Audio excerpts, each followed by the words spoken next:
ça fait partie des grandes dates des mouvements sociaux, des mouvements politiques, tout ça, mais c'est pas non plus, je veux dire, c'est pas la grande révolution qu'a connue la France depuis le début de son histoire. Au vu des générations qui nous ont précédés, notre génération en tant que telle, c'est celle qui nous parle le plus et qui est, on va dire, là où la révolution à laquelle beaucoup peuvent s'identifier et ils s'identifient encore jusqu'à présent. C'est sûr que ça a fait événement, que les étudiants ont vraiment fait montrer ce dont ils étaient capables et quelle puissance politique ils constituaient. C'est une société qui était archaïque où les jeunes étaient un peu comme les parents. C'est vrai que mai 68 ça a été un grand tournant et avant tout le début du 20e siècle ça a été un peu fade je dirais, il n'y a pas eu de grands mouvements aussi importants. Moi je pense que c'est le propre de la jeunesse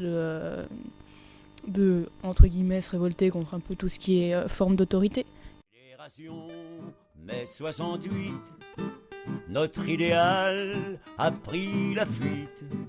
Génération des Love and Peace, les yeux rivés sur les indices. C'était un mouvement qui était pas prévu, ni par les jeunes eux-mêmes, je pense. C'est pour ça que d'ailleurs qu'il n'a pas du tout été politisé finalement. On a des moyens d'information, des moyens de communication beaucoup plus développés et qu'on a beaucoup moins d'efforts à fournir pour accéder à quoi que ce soit. Tu tapes sur internet, tu ouvres un journal.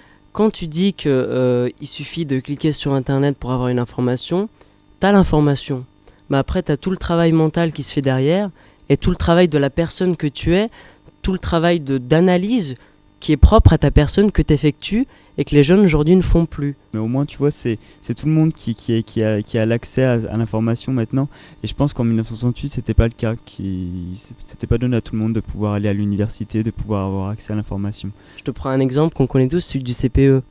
Dans le CPE, t'as quoi ? T'as 3 millions de personnes qui montaient dans les rues. T'avais 700 000 jeunes qui savaient réellement ce que c'était, en quoi ça consistait, quelles auraient été les éventuelles conséquences.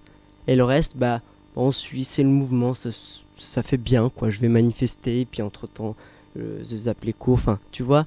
Aujourd'hui, les jeunes ne savent pas où aller, alors qu'ils ont tous les moyens pour le faire. Ils ont l'éducation, comme tu dis avant, ils n'avaient pas accès à l'université, à toute l'éducation gratuite, etc. Maintenant, ils l'ont, et ils savent toujours pas où ils veulent aller. Alors là, oui, c'est critique.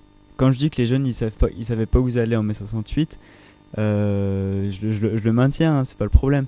Mais je dis juste que voilà, que ça a été vraiment quelque chose qui est né d'un groupe d'étudiants, à mon avis, qui se sont dit qui en avaient marre. Je pense qu'il y avait pas vraiment de précision dans leur ras-le-bol, mais que finalement ils ont suivi et finalement que c'était un ras-le-bol qui était collectif, mais qui n'était pas précis, et c'est pour ça que je dis qu'ils ne savaient pas vraiment où ils allaient. On n'a qu'à voir les slogans, sous les pavés la plage, je veux dire, c'était quand même pas, il n'y avait quand même pas une ligne directrice dans le mouvement. Pour mai 68, il y a eu les étudiants, et ensuite le mouvement a pris de l'ampleur aussi parce qu'il y a eu les ouvriers, le mouvement ouvrier, c'est un mouvement social aussi, donc ça a été un événement, deux mouvements différents qui se sont retrouvés. Et c'est pour ça aussi que ça a pris beaucoup de force. C'est pas deux mouvements qui se sont retrouvés, c'est un ras-le-bol des étudiants, un ras-le-bol de la jeunesse qui a gagné finalement les ouvriers. Les ouvriers, ils avaient quand même de quoi se plaindre à cette époque, hein, concernant le SMIC, concernant les conditions de travail, ils avaient de quoi se plaindre. Et oui, non, c'est deux mouvements qui se sont rejoints, ça c'est sûr et net. D'ailleurs, au niveau des conséquences, c'est très clair. Lorsqu'on a les accords de Grenelle avec un SMIC à plus 35%, je pense que c'était juste un ras-le-bol parce que t'aimais pas ton patron, on ne serait pas arrivé là quand même. Non, mais pour toi, les jeunes, ils n'avaient pas de raison de se plaindre. Il y avait des raisons de se plaindre, des deux côtés. Il y a toujours des raisons de se plaindre, hein, mais quand tu regardes les conditions et les revendications des ouvriers, il y avait peut-être plus à se plaindre que de la jeunesse. C'est aussi important de ne pas être assisté de la vie, quoi. De ne pas être là en plein milieu et de regarder sur son fauteuil le monde qui se passe.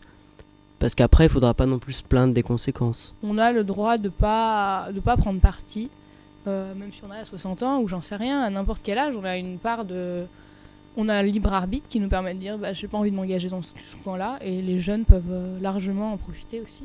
Ça dépend aussi beaucoup du milieu dont on est issu. Enfin, je sais que j'évolue dans un milieu assez aisé dans mon lycée, qui n'est pas celui dans lequel j'ai vécu, même si bon, voilà, je suis dans un milieu entre guillemets normal, moyen. Et on voit des différences oui, entre les gens, les mentalités, les préoccupations aussi.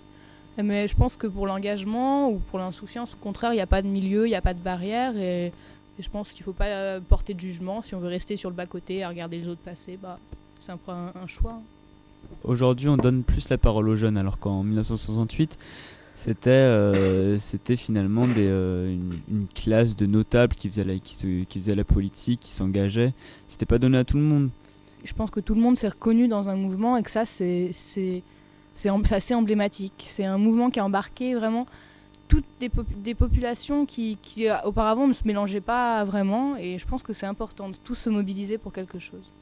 Les révolutions ont aussi, je pense, cet intérêt-là, c'est quand elles mobilisent beaucoup de monde et de gens très différents, je pense qu'elles ont un caractère fédérateur. Ils ont tous vécu la même chose. C'était quelque chose de très fort qui a apporté beaucoup de choses. En mai 68, en fait, et c'est un peu en blanc ce que je vais dire, mais c'est au niveau économique. Économiquement, ça allait très bien. Et alors qu'on fait le parallèlement aujourd'hui, économiquement, ça va plutôt mal. Il y a le mondialisation qui fait peur. Et c'est pour ça aussi que les jeunes ont moins confiance dans leur avenir. C'est pour ça qu'aussi, mai 70, je pense pas que ça va se reproduire de sitôt, vu qu'on a d'autres préoccupations. Et aussi, je dis que les jeunes, en ce moment, ils s'engagent pas. Il n'y a qu'à voir aux dernières élections, les municipales. Moi, personnellement, j'ai tenu un bureau de vote. Moi, personnellement, sur un week-end, sur les 2 tours, j'ai vu même pas une dizaine de jeunes. Donc aussi, on se dit qu'on n'a pas les moyens, mais ils ne se donnent pas aussi les moyens de le faire aussi. Il y a un désintéressement de la politique, surtout au niveau local. Finalement, il y a eu quand même en 2002 35% d'abstention. Là, en 2007, on a quand même eu la chance d'avoir 85% de participation. Et c'est vrai qu'il y a un désintéressement parce que les gens ils y croient plus, mais moi je pense que justement en ce moment c'est en train de changer. C'est que si tu regardes bien aujourd'hui, rien que tu regardes les listes électorales, tu vois qu'il y a quand même un souci de représenter la société. Et t'as des jeunes issus de la diversité comme issus des milieux aisés, ou enfin on est plus libre de faire nos choix, plus indépendants, et c'est vrai que c'est beaucoup plus individualiste aussi notre société. Et je pense que c'est aussi un des défauts de mai 68, parce que la liberté ça n'a pas que du bon, mais ça a du bon aussi par rapport à l'égalité. Maintenant le monde la France en tout cas, c'est beaucoup plus équitable qu'avant mai 68 à mon avis. Et ça se voit aussi par la presse, même si elle est manipulée. C'est mon point de vue. Le contrôle venait plus du pouvoir étatique, et maintenant ça vient plus du pouvoir économique. Je pense qu'à partir du moment où il y a l'information, il faut la traiter. Et à partir du moment où il faut la traiter, il faut des gens pour la traiter, pour par exemple faire des journaux ou des journaux télévisés ou des sites internet ou quoi que ce soit. Et les gens qui vont traiter ces informations, c'est pas des robots. Il y a évidemment toujours un problème de neutralité quand on écrit, quand on veut faire passer quelque chose, quand on veut tout simplement informer. Un mot qui sera placé à un autre, une virgule qui sera à la place d'un point. Il y aura toujours une espèce de manipulation de la part de celui qui a rédigé l'information. Et moi, ce que je dis, ça vient pas des journalistes, ça vient de ceux des propriétaires des journaux finalement. Avant, c'était manipulé par l'État, et aujourd'hui, c'est manipulé par les sbires de l'État. On vit pas dans un monde où on est forcément manipulé. Échapper aussi aux manipulations, savoir faire le tri, savoir hiérarchie des informations, quoi que ce soit. Savoir, quand on lit un journal, savoir la part de manipulation, si manipulation il y a, ou la part de ce qu'on peut recevoir. C'est aussi un travail intellectuel. Et je pense qu'à partir du moment où il n'y a pas des journaux en France, il y a je sais pas combien de milliers de journaux, à partir du fait qu'il y a des milliers de propriétaires de journaux, des milliers de journalistes, des milliers de tout ce que tu veux. Tu dis qu'il y a des milliers de propriétaires de journaux, moi je pense pas. On a quand même 3 grands groupes qui détiennent, je pense bien, les 9/10 de la presse française. Lorsqu'on a un président d'un grand groupe qui est l'ami d'un gouvernement, d'un pouvoir, bah forcément, c'est une évidence. Lorsque les gens s'engagent en politique aujourd'hui, c'est personnel, c'est pour monter en grade et pour en fin de compte assouvir sa soif de reconnaissance, de bonheur via les médias, via l'argent, etc. Et on perd ce côté de la passion politique qui est celui de servir les gens, d'essayer de trouver des solutions aux problèmes des gens, d'améliorer le quotidien des gens. Là, on a beaucoup perdu ce côté-là de la politique. La jeunesse d'aujourd'hui, c'est le monde de demain. Et si on n'a pas ces réflexes-là, lorsqu'on est jeune, lorsqu'on a 20 ans, 24 ans, 29 ans, de faire le tri de ce qu'on nous dit, eh bien, lorsqu'on aura 40 balais et qu'on aura des enfants, on aura transmis la même chose. Et là, on va aller dans un monde de manipulation. C'est pour ça que la question de l'éducation, c'est important. Et c'est aussi grave de voir que les jeunes aujourd'hui, pour la plupart, ne s'intéressent pas au monde qui les entoure parce que c'est l'avenir de demain. Et voilà ce qui pourrait nous arriver demain si les jeunes ne s'engagent pas aujourd'hui. Mes parents sont de la génération où ils étaient préadolescents, adolescents dans les années 68, quoi. Donc du coup, ils n'ont pas vraiment vécu mai 68. Après, mes grands-parents non plus. Donc, personne de la famille n'a transmis mai 68. Enfin, moi, mes parents, ils avaient 3 ans. Mes grands-parents, c'était pas vraiment des révolutionnaires. Et je trouve que c'est intéressant de le noter qu'on n'a pas eu mai 68, je sais pas, un hôtel à mai 68 dans notre maison ou quoi que ce soit. Ça a été l'influence extérieure, je pense. Qu'on a eu, comme tu disais, l'information ou la documentation par soi-même. En ce moment, on en parle beaucoup. Il y a eu pas mal de polémiques autour de ça, les acquis, les regrets qu'ont les politiques par rapport à ça. C'est toujours intéressant de suivre les mouvements sociaux, je pense, parce que ça traduit une évolution de la société importante, surtout des mouvements pareils qui ont vraiment touché toutes les classes. Et pour moi, c'est vraiment s'intéresser à ce qui s'est passé avant, c'est pouvoir prévoir, prévenir, empêcher les choses d'arriver, les choses dans le futur. C'est vraiment pouvoir construire son futur, parce que si on n'a pas de passé, on aura du mal quand même à construire un futur. On peut pas juste vivre dans le présent et dire on verra demain. Je connais des gens qui sont comme toi, qui s'investissent pas, mais qui s'intéressent à d'autres choses.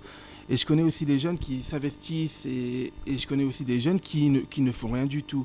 Leur principale chose, c'est je vais à l'école, je rentre, je me mets devant la télé et c'est tout simplement. T'as envie de rester chez toi toute la journée à rien faire, t'es jeune, t'as pas envie d'accéder à l'éducation, t'as envie de rien faire de ta vie.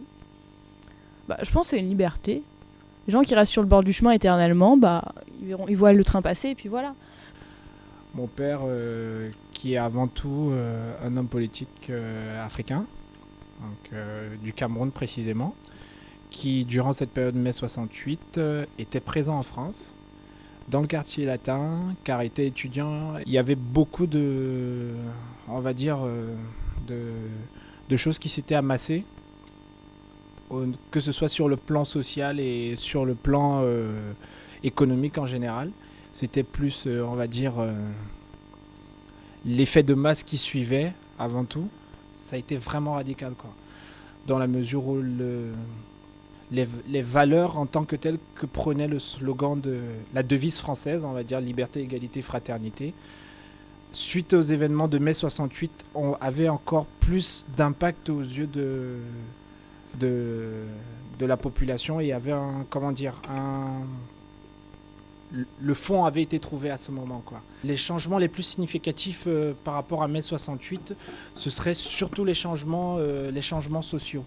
Donc au niveau de la France, l'ouvrier ne se sentait plus, en bas de l'échelle. On peut dire qu'ils avaient réussi à passer certains crans. On a eu des changements politiques également. Ça, ce sont aussi des changements importants. Mais là, ça a été plus sur le plan international. Donc, je parle principalement de l'Afrique. Certains, leaders africains ont profité de ce moment pour présenter également leurs idées à leur peuple, bien sûr, et aussi au pays colonisateur qui était la France, quoi. Ça montre bien qu'on est dans une échelle qui est beaucoup plus que nationale, beaucoup plus que même locale, en parlant de Nanterre ou quoi que ce soit, et que ça a vraiment pris une ampleur imprévue, et que ça a eu des conséquences au long terme et géographiquement très étendues, je pense. La forme d'action déjà la plus simple qu'il puisse avoir, c'est descendre dans les rues. Il y a beaucoup, c'est l'exemple parfait de réussite d'un mouvement social.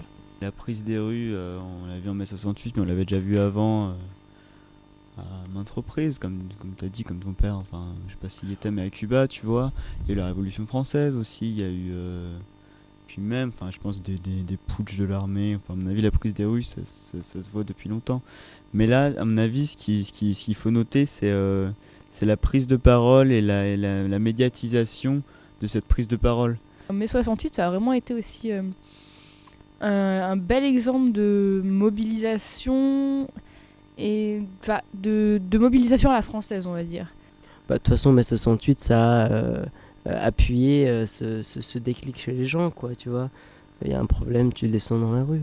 Et c'est aussi qu'en France, on a besoin de passer par cette voie-là pour faire changer les choses. C'est culturel, ça fait partie de la culture française.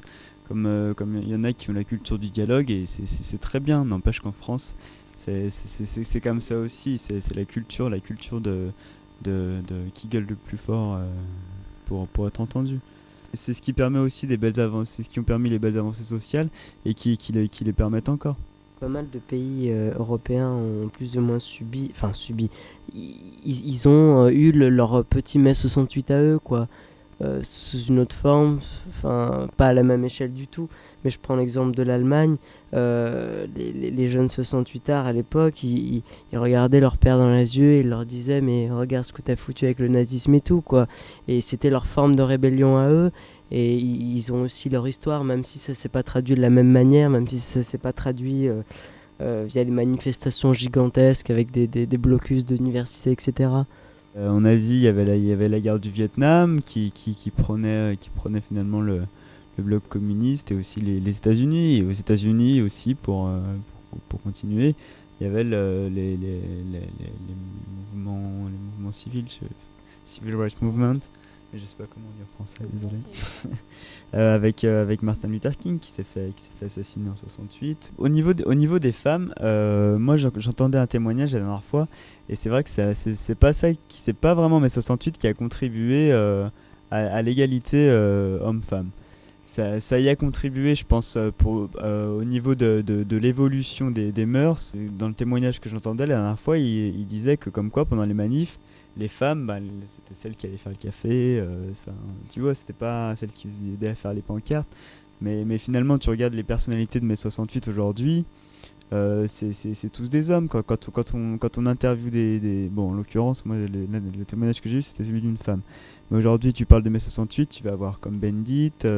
Les témoignages sont pratiquement que ceux des hommes. Donc finalement, on peut pas vraiment dire que ça a contribué à l'égalité homme-femme au niveau réussite et reconnaissance sociale. Même au niveau de l'emploi, il n'y a pas la parité homme-femme aussi en ce moment. Quand même, mai 68 a fortement contribué à ça, hein.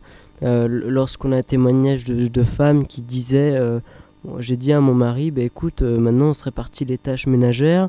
Mai 68 aussi, c'est plein, mais bourré de mouvements féministes. J'ai rien contre, hein, c'est parce que j'ai fait une grimace, mais c'est bourré de mouvements féministes. Le plus connu, c'était LMF, MLF, voilà.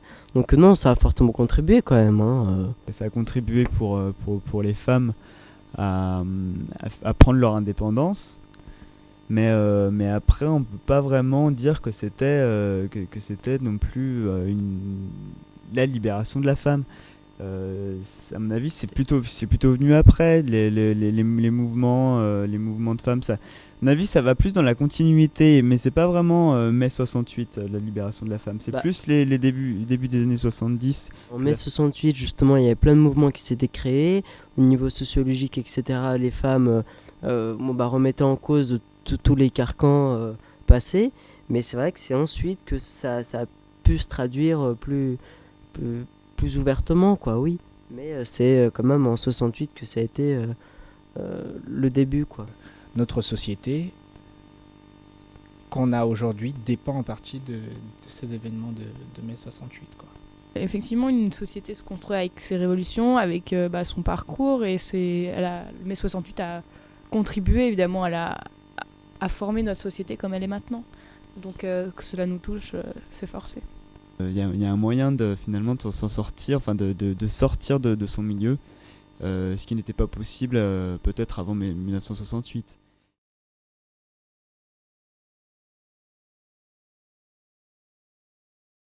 Moi, ce serait deux mots très très différents. Ce serait le désordre et ce serait les acquis. Moi j'avais aussi un paradoxe, donc pour le côté positif, liberté, et pour le côté négatif, libéral. Moi je dirais libre arbitre et insouciance aussi. Moi, ce serait vraiment pour le côté révolutionnaire et je sais pas, la seule phrase qui me vient à la tête, c'est il y en a marre. Donc, je dirais bien ça, quoi. Ce qui est revenu plusieurs fois, l'engagement. Les circonstances présentes